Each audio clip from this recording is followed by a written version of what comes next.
तो हमारे लाइव संवाददाता हमारे साथ जुड़ चुके हैं ललित। ललित, नकल रोकने के लिए क्या तैयारी की जा रही है?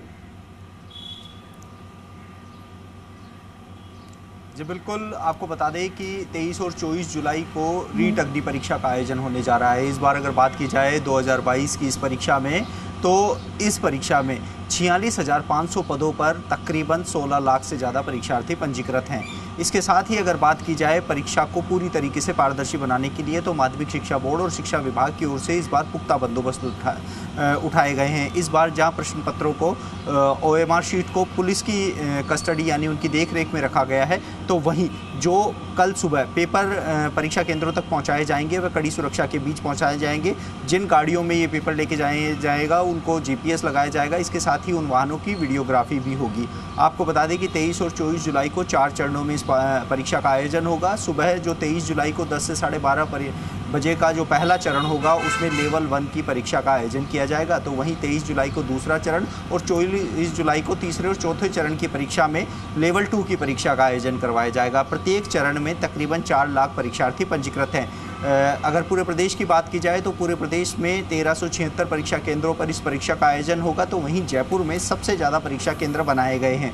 जयपुर में 779 परीक्षा केंद्रों पर इस परीक्षा का आयोजन होगा। परीक्षा को लेकर इस बार विशेष ये बंदोबस्त करे गए हैं कि जो सरकारी अधिकारी हैं उनकी ड्यूटी वहां पर लगाई गई है। इसके साथ ही जो परीक्षा को लेकर राजधानी जयपुर की अगर बात की जाए तो 4 जगह अस्थायी बस अड्डे बनाए गए हैं, क्योंकि जयपुर की अगर बात की जाए तो जयपुर में 4 लाख से ज़्यादा परीक्षार्थी जो हैं वह परीक्षा देंगे, यानी कि प्रत्येक पारी की परीक्षा में 1 लाख से ज़्यादा जो परीक्षार्थी हैं वह इसमें शामिल होंगे। इसके साथ ही प्रशासन की ओर से जो परीक्षा को लेकर लगातार मीटिंगों के दौर जारी हैं। हर जिले में जिला कलेक्टर की अध्यक्षता में जो कमेटियां बनाई गई हैं उनमें तमाम जो अधिकारी हैं, SP मौजूद हैं, पुलिस के आला अधिकारी मौजूद हैं, उनको लगातार ये दिशा निर्देश दिए गए हैं कि परीक्षा को पूरी तरीके से पारदर्शी बनाया जाए।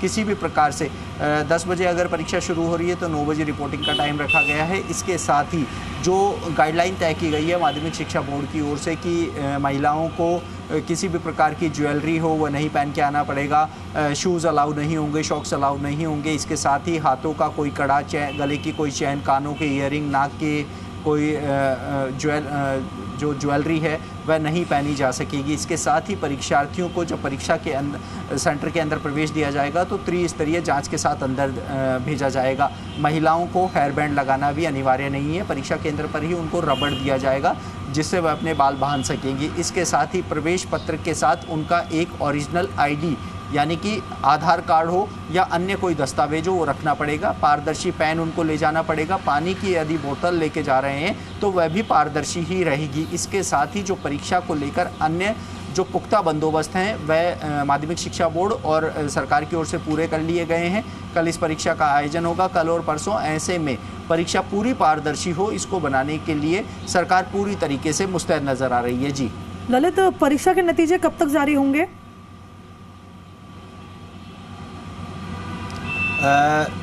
अगर बात करें परीक्षा के नतीजों की तो देखिए 16 लाख से ज़्यादा परीक्षार्थी इस परीक्षा में शामिल हो रहे हैं। ऐसे में संभावना ये जताई जा रही है कि इस परीक्षा में जो उपस्थिति है वह तकरीबन 70% तक रहने की संभावना है। राजस्थान के तकरीबन 13 लाख परीक्षार्थी इस परीक्षा में शामिल होंगे, तो बाहरी जो राज्य हैं उनके तकरीबन 3 लाख परीक्षार्थी इस परीक्षा में शामिल होंगे।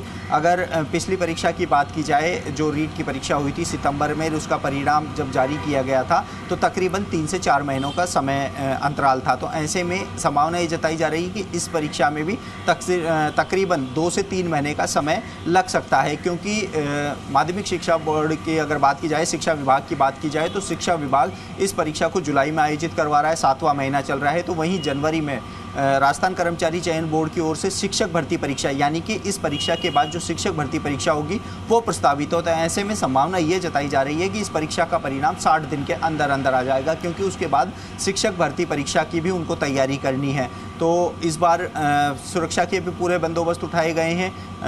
लगता है कि 60 दिन के अंदर अंदर परीक्षा का परिणाम भी जारी हो जाएगा।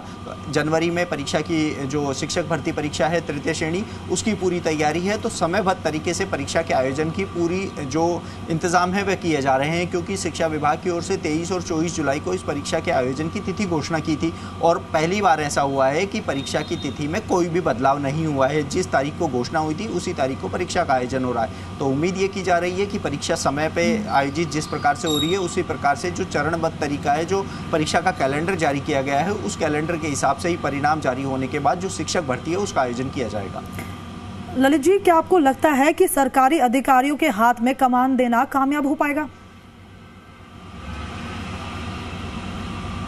जी बिल्कुल, ये सबसे बड़ा कदम उठाया गया है शिक्षा विभाग की ओर से, क्योंकि इस बार किसी भी सेंटर यानी कि निजी सेंटर पर निजी कर्मियों की ड्यूटी नहीं लगाई गई है। बात करें प्राइवेट स्कूलों, भी बड़ी संख्या में प्राइवेट स्कूलों को सेंटर बनाया गया है, लेकिन वहां पर किसी भी प्राइवेट व्यक्ति की या निजी व्यक्ति की ड्यूटी नहीं लगाई गई है, सरकारी कर्मचारियों की ड्यूटी लगाई गई है। परीक्षा पूरी तरीके से पारदर्शी हो, इसके लिए तकरीबन 14,000 से ज़्यादा जो सरकारी कार्मिक हैं अन्य विभागों के, उनको भी इसमें लगाया गया है। इसके साथ ही जो गजेटेड अफसर हैं तकरीबन 1,000 से ज़्यादा, उनकी भी नियुक्ति यहाँ पर की गई है। तो उम्मीद ये की जा रही है कि इस परीक्षा में किसी भी प्रकार की धांधली ना हो, क्योंकि पिछली बार जो 26 सितंबर 2021 को परीक्षा का आयोजन हुआ था, उस समय जो स्ट्रॉन्ग रूम है वह शिक्षा संकुल में बनाया गया था। शिक्षा संकुल से परीक्षा के 2 दिन पहले यानी कि 24 सितंबर को लेवल 2 का पेपर आउट हुआ था, जो सरकार के लिए बहुत बड़ी परेशानी का सबब बना था। ऐसे में इस बार जो पेपर्स हैं, स्ट्रॉन्ग रूम है, वह पुलिस लाइन में बनाया गया है, यानी कि सभी पेपर और मार्कशीट पुलिस की भारी कस्टडी में रखी गई है। इसके साथ ही सरकारी कार्मिकों की ड्यूटी यहाँ पर लगाई गई है। तो उम्मीद ये की जा रही है कि परीक्षा को पूरी तरीके से पारदर्शी बनाया जाए। पिछली बार इस परीक्षा को एक उत्सव की तरह मनाया गया था। इस बार हालांकि बड़ी परीक्षा है, जो शिक्षक भर्ती है 46,500 पदों पर ये भर्ती हो रही है, काफ़ी बड़ी परीक्षा है। सरकार इसमें किसी भी प्रकार की कोई भी लापरवाही नहीं छोड़ना चाहती है। इसके साथ ही मुख्यमंत्री अशोक गहलोत ने भी साफ निर्देश दिए हैं कि परीक्षा में किसी भी प्रकार की कोताही न बरती जाए। पिछले दिनों ही जो सरकार की ओर से कानून लाया गया है, उसके तहत यदि परीक्षा में नकल करवाने या नकल में संलिप्त पाने वाले व्यक्ति को 9 से 10 साल की सज़ा, 10 करोड़ तक का जुर्माना, उसकी संपत्ति जब्त करना सहित अन्य जो प्रावधान किए हैं वो कहीं ना कहीं परीक्षा को पारदर्शी कराने में कारगर साबित होंगे। तो उम्मीद ये की जा रही है कि परीक्षा पूरी तरीके से पारदर्शी हो, कहीं से भी किसी भी प्रकार की कोई समस्या का सामना न करना पड़े। जी राजस्थान परीक्षार्थियों से भी ये अपील करता है कि वो अपनी परीक्षा पर अपना फोकस करें, ध्यान केंद्रित करें, क्योंकि परीक्षा से ठीक पहले कई असामाजिक तत्व है जो पेपर हैं, पिछले सालों के पेपर में एडिटिंग करके उसको वायरल करते हैं, कई प्रकार की जो अफवाहें वो फैलाते हैं। तो परीक्षार्थियों को उन अफवाहों से बचना चाहिए, क्योंकि ऐसे में परीक्षार्थियों को इस प्रकार की अफवाहों से उनका ध्यान है वह भंग होता है और वह परीक्षा पर केंद्रित नहीं कर पाते हैं। तो परीक्षार्थियों से हमारी यही अपील है कि वह सिर्फ अपनी परीक्षा पर ध्यान दें। सरकार की ओर से पुख्ता बंदोबस्त किए गए हैं परीक्षा को पूरी तरीके से पारदर्शी रूप से करवाने के लिए। जी, तो धन्यवाद ललित जी हमारे साथ जुड़ने के लिए।